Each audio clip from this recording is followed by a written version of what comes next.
Vijay sir, ఇక్కడ మాకు మీరు చెప్పాల్సిన విషయం ఏంటంటే ఎట్లా మీకు స్వేరో నెట్వర్క్తో పరిచయం ఏర్పడ్డది? యా సో నేను 2012 అరౌండ్ ఆ టైంలో డాక్టర్ ఆర్ఎస్ ప్రవీణ్ కుమార్ గారు గురుకులాలకు సెక్రటరీగా రావడం జరిగింది.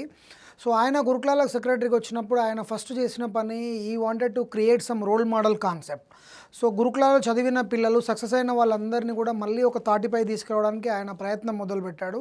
సో అందులో భాగంగానే నేను కూడా ఒక సక్సెస్ఫుల్ స్టూడెంట్ని కాబట్టి ఆ స్కూల్లో చదువుకొని పెద్ద ఉద్యోగంలో నేను స్థిరపడినాను కాబట్టి ఆ స్కూల్ నేను చదువుకున్న స్కూల్ ప్రిన్సిపల్ నుంచి నాకు ఫోన్ కాల్ రావడం జరిగింది. ఇట్లా డాక్టర్ ఆర్ఎస్ ప్రవీణ్ కుమార్ గారు వచ్చారు, మీరు ఈ ఉద్యమంలో భాగస్వామ్యం pay back to the society ఉద్యమంలో భాగస్వాములు కావడానికి నేను స్వేరోస్తో కనెక్ట్ కావడం జరిగింది.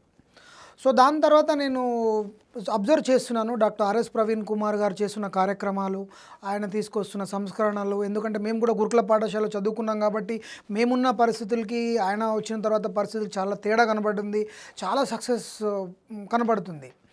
సో అందుకోసం ఈ స్వేరో ఉద్యమంలో ఇంకా కీలకంగా పనిచేయాలన్న ఉద్దేశంతో నేను కొత్త జిల్లాలు ఏర్పడ్డాయి 2016 ఆ టైంలో. సో అప్పుడు మా రంగారెడ్డి జిల్లాలో కూడా ఈ స్వేరోస్ నెట్వర్క్ నేను స్థాపించాలనే ఉద్దేశంతో రంగారెడ్డి జిల్లాలో స్వేరోస్ బాధ్యతలు తీసుకోవడం జరిగింది.